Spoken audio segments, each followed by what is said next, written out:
Jadi kita membangun Maluku Utara dari desa, sebetulnya kita harus tahu dulu positioning kita.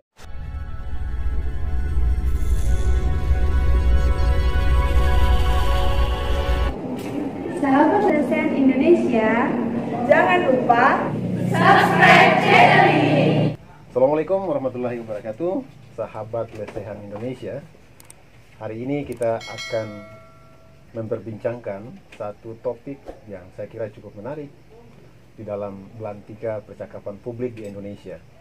Nah, sejak ditetapkannya Undang-Undang Nomor 6 Tahun 2014 tentang desa, desa kita mendapatkan kesempatan yang begitu luar biasa dalam panggung perencanaan pembangunan nasional kita.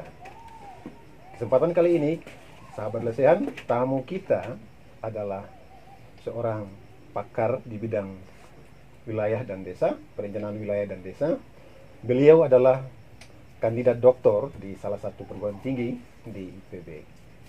Kita sapa beliau, Dr. Said Mala. Apa kabar, Bung Said? Alhamdulillah, baik Pak Nurdin. Ya. Terima kasih. Sehat ya? Alhamdulillah, sehat. Oke. Sahabat Lesehan, beliau adalah seorang dosen muda yang karirnya lagi menanjak dan mungkin bisa dibilang sering menciptakan opini publik dan sering berada dalam lintasan wacana publik di Maluku Utara.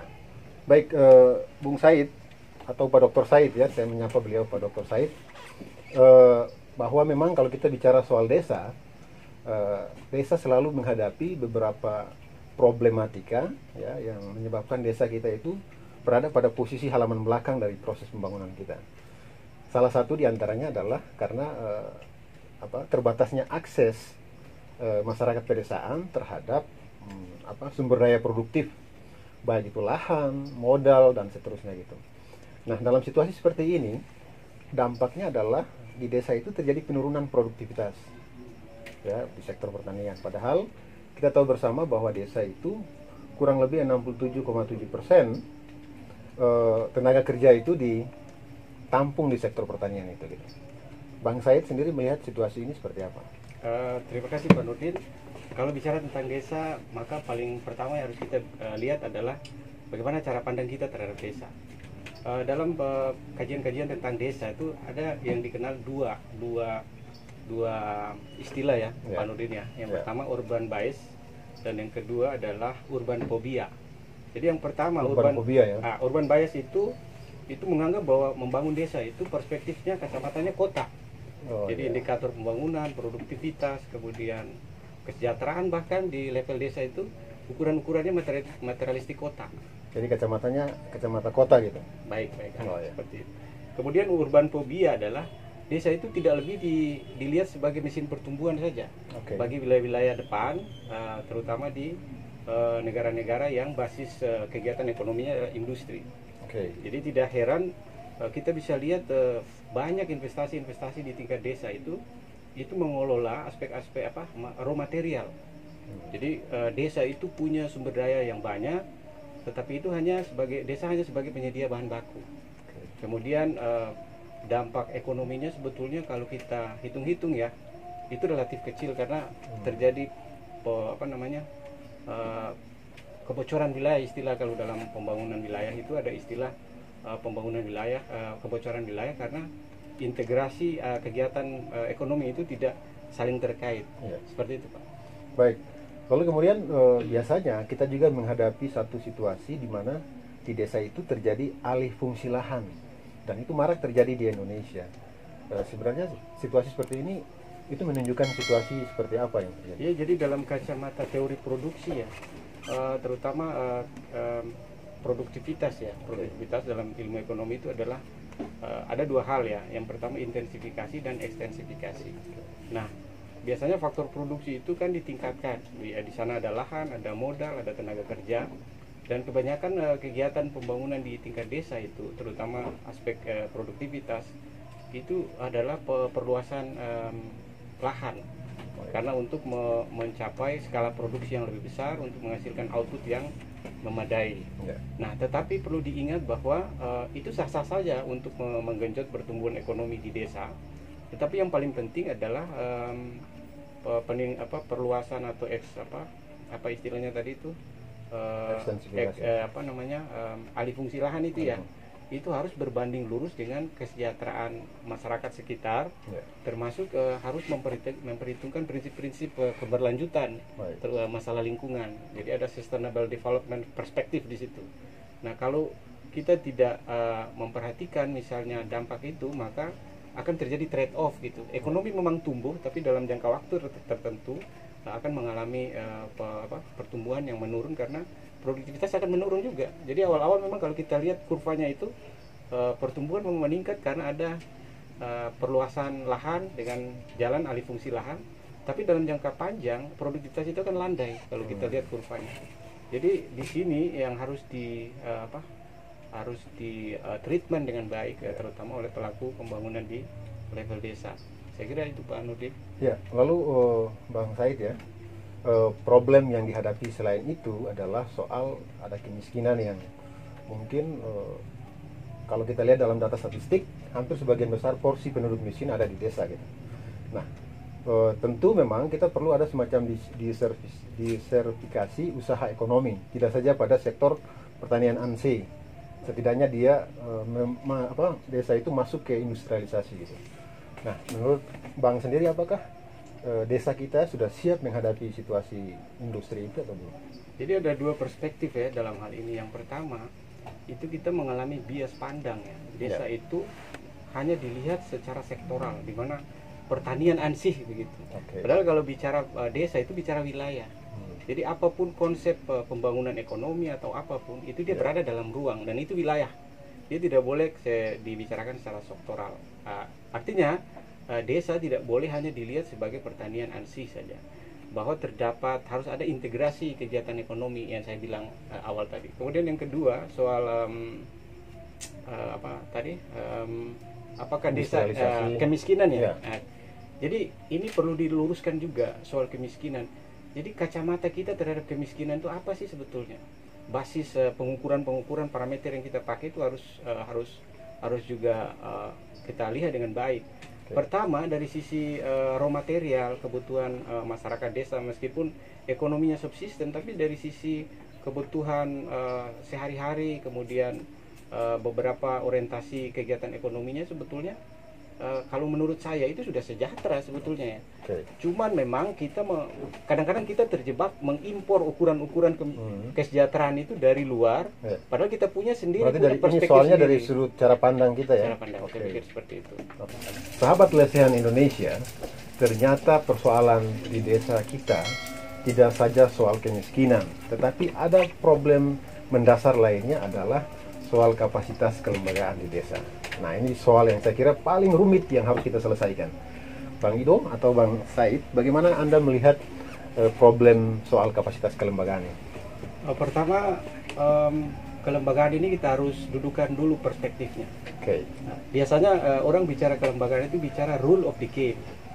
Nah, kalau untuk bicara tentang pembangunan di desa ya, berarti rule of the game to rural development ya. Jadi bagaimana membangun desa. Nah, desa sendiri sebetulnya kita harus, kalau bicara pembangunan desa ya, kita harus melihat sudah seberapa jauh posisi desa dalam siklus pembangunan nasional maupun regional ya.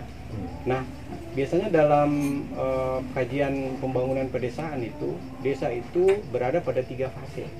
Jadi fase yang pertama adalah fase di mana investasi itu dilakukan di level desa.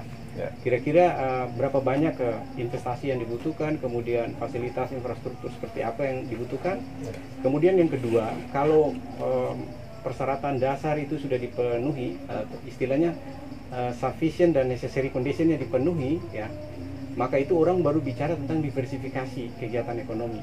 Jadi diversifikasi ekonomi itu syarat awalnya adalah harus tercipta dulu syarat perlu dan syarat cukup yang saya bilang tadi. Baru bisa dilakukan setelah mempersiapkan itu ya. Nah, baru yang ketiga, fase yang ketiga adalah bicara kelembagaan.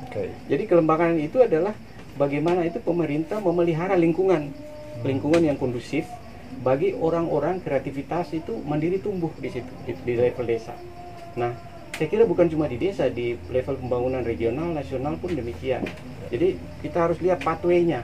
Jadi Pertama adalah penyiapan sarana prasarana yang mendukung, syarat-syarat perlu dan syarat cukup.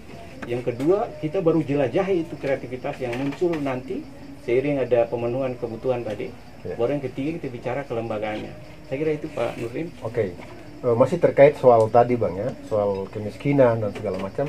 Kalau kita lihat dari data statistik kita, nilai tukar petani kita itu setiap tahun mengalami penurunan.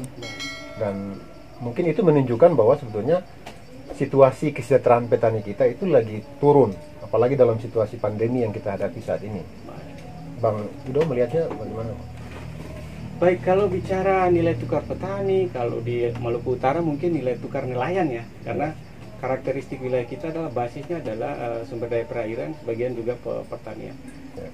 Konsep nilai tukar petani maupun nelayan itu bicara tentang sejauh mana hasil-hasil yang dihasilkan oleh kegiatan pertanian, dalam hal ini ekonomi, dihadapkan dengan kemampuan dia membeli ya, daya belinya terhadap inflasi gitu.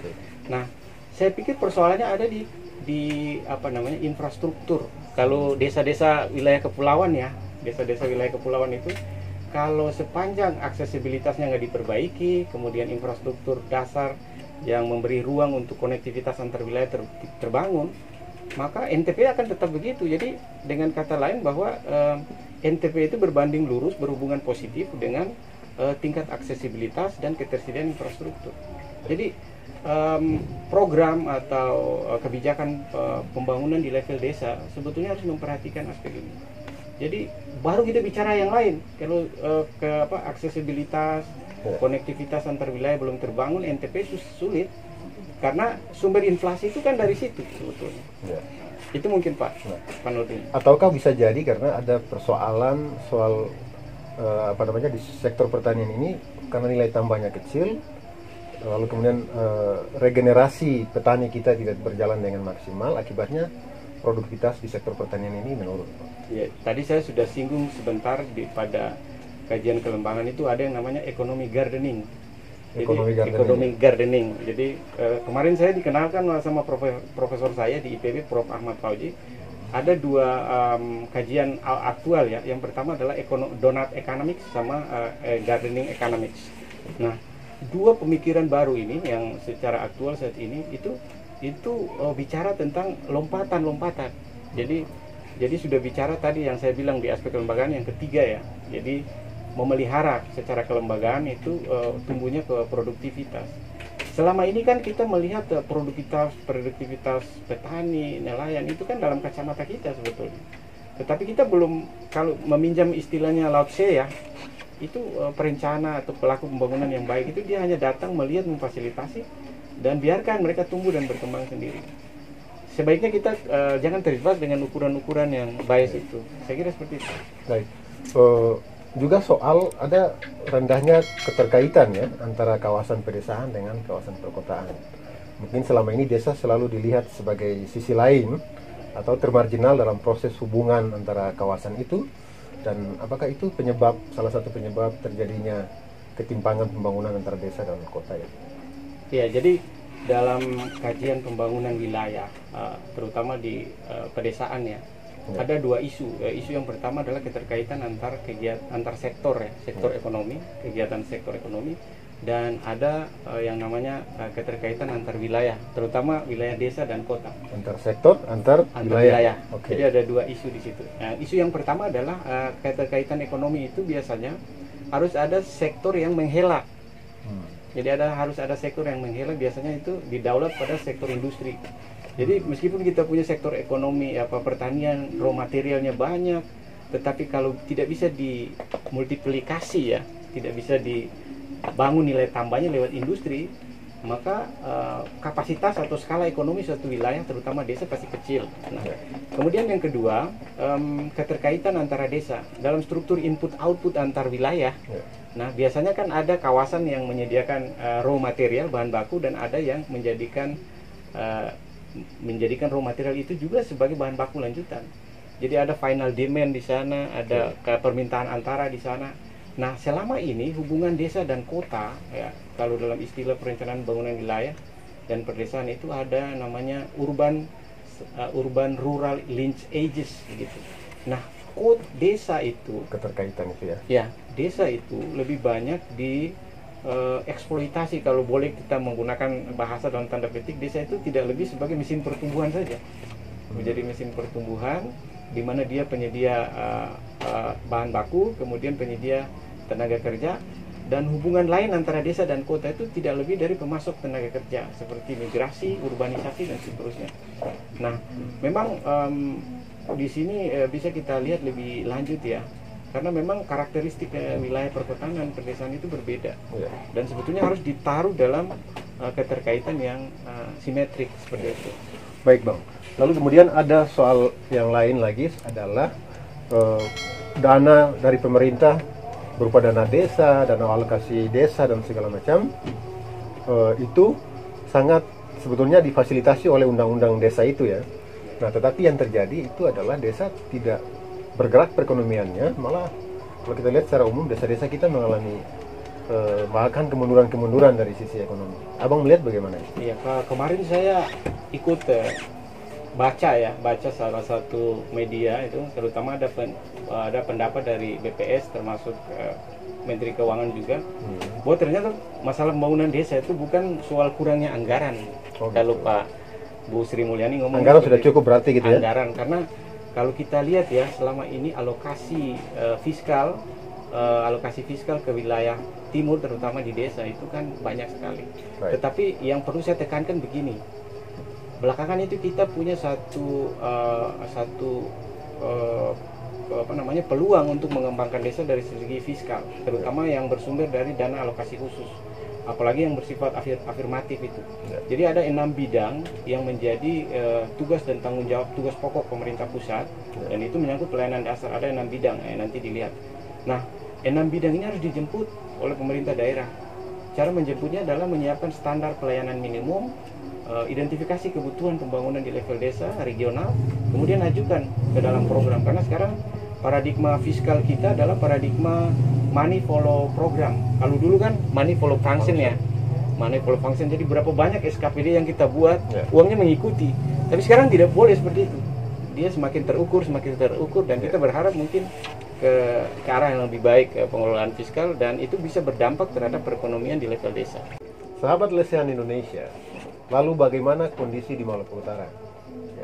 Problem yang sama tentu kita hadapi di Maluku Utara. Tentunya bagaimana desa itu harus kita majukan dengan prinsip-prinsip regulasi yang sudah ada gitu.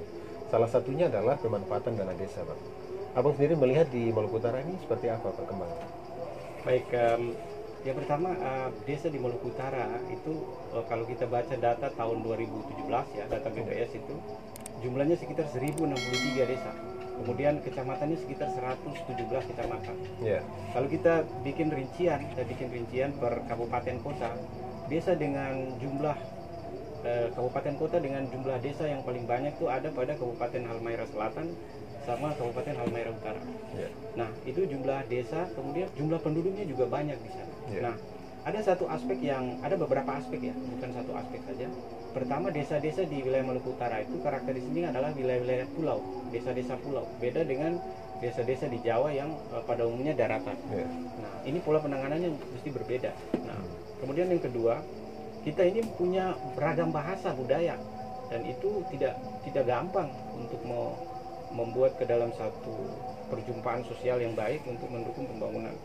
Kemudian kita juga punya daerah terluar seperti Morotai, itu beranda Pasifik, dan kita tahu bahwa perkiraan kegiatan ekonomi itu nanti kutubnya ada di Pasifik dan di kawasan Pasifik. Nah, kemudian desa-desa di Maluku Utara itu sebetulnya kaya beberapa sumber daya. Di sana ada perikanan, kemudian ada pertanian, termasuk ada pertambangan. Nah, kalau pertanian perikanan saya pikir itu relatif karena itu merupakan basis dari kegiatan ekonomi masyarakat, terutama di desa di Maluku Utara. Tapi ada satu kegiatan di sektor pertambangan. Nah, sektor pertambangan ini juga tantangan bagi kita di Maluku Utara. Karena apa? Desa yang ada investasi pertambangan itu pasti ada konflik di sana, pasti ada bicara tentang lahan dan seterusnya. Kemudian ada reaksi masyarakat di lingkar tambang. Ini harus dimanage dengan baik. Belum lagi kita bicara royalti dan bicara tentang bagaimana pasca penambangan, kegiatan penambangan, karena lingkungan pasti kena di sana gitu. Nah, kemudian yang kedua, dari segi karakteristik desa-desa di Maluku Utara, ada satu aspek penting ya untuk menggenjot kegiatan pembangunan di sektor perikanan dan pertanian. Rantai pasok harus dipikirkan, pengelolaannya rantai pasok. Ya. Jadi bagaimana rantai pasok yang melibatkan aktor, kemudian ada antar rantai, itu harus betul-betul dipikirkan, didesain sehingga bisa menguntungkan baik pihak agen yang ada di hulu sampai di hilir. Jangan seperti kayak investasi pertambangan yang hasilnya enclave gitu loh. Yeah. Enclave itu maksudnya apa? Dia menyisakan pertama basis investasinya besar, tetapi yang terlibat dalam kegiatan ekonomi itu juga terbatas, hanya orang-orang terpilih. Kemudian yang ketiga, dia biasanya menyisakan problem lingkungan setelah investasinya berakhir. Yeah. Nah, dana desa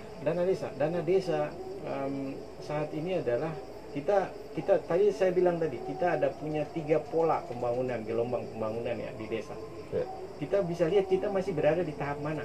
Nah, kalau kita terutama kita hanya masih membutuhkan investasi yang besar, terutama untuk membangun infrastruktur, menciptakan konektivitas antar wilayah. Yeah. Itu dulu mungkin yang kita bangun menggunakan dana desa atau kebutuhan-kebutuhan primer di level desa.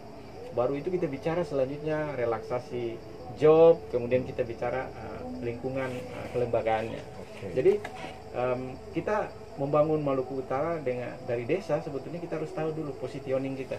Yeah. Nah, posisi itu menentukan kebijakan yang bisa kita ambil. Baik. Jadi dengan demikian ada postmortem analisis yang lebih baik. Gitu. Saya pikir itu Pak Nurdin. Ya, Bang Said, mungkin sebagai pernyataan akhir ya atau closing statement, apa yang ingin disampaikan terhadap pemerintah daerah kita dalam hal bagaimana pengelolaan desa agar desa itu lebih maju dan mandiri?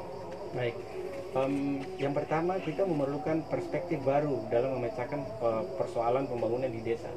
Di sini kita harus betul-betul bicara tentang kerangka filosofis pembangunan perdesaan, terutama wilayah pesisir desa-desa kita, kemudian secara historis desa-desa kita seperti apa, kemudian proses secara evolutionary seperti apa, di mana keterlibatan aktor kunci, dan kita paling penting menurut saya dalam teori 3 gelombang pembangunan kita ada di mana. Nah, sehingga kita bisa mendiagnosis apa problem kita dan bagaimana mencapai masa depan lebih baik dengan kebijakan-kebijakan yang sesuai. Saya pikir itu sahabat lesehan mungkin. Oke, baik sahabat lesehan Indonesia, demikianlah perbincangan kita hari ini. Tentunya kami sangat berharap dalam sesi ini kita banyak mendapatkan informasi dan edukasi terkait kebijakan-kebijakan pembangunan di desa. Sahabat lesehan, jumpa lagi di sesi-sesi selanjutnya. Terima kasih. Subajo.